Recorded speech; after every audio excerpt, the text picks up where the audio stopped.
അമ്മാസ് കിച്ചണിലേക്ക് എല്ലാവർക്കും സ്വാഗതം. ഇന്ന് നമ്മൾ തയ്യാറാക്കാൻ പോകുന്നത് വാഴക്കായ തോരൻ. വാഴക്കായ ഇതുപോലെ അരിഞ്ഞെടുത്ത് വൃത്തിയായി കഴുകിയെടുക്കാം. തോരനുള്ള അരപ്പ് തയ്യാറാക്കിയെടുക്കാം.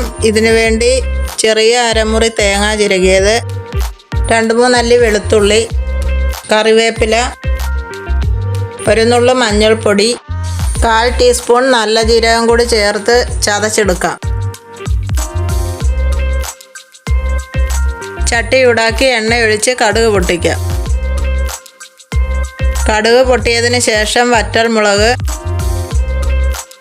ചെറിയ ഉള്ളി, കറിവേപ്പില എല്ലാം കൂടി വഴണ്ടി വന്നതിന് ശേഷം ഇതിലേക്ക് വാഴക്കായ ചേർത്ത് കൊടുക്കാം.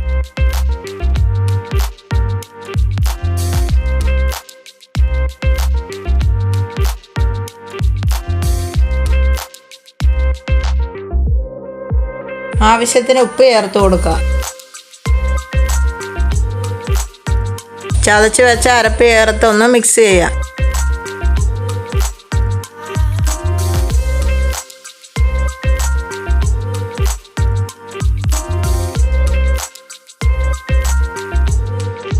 ഒരു ടേബിൾ സ്പൂൺ വെള്ളം കൂടി ചേർത്ത് കൊടുക്കാം.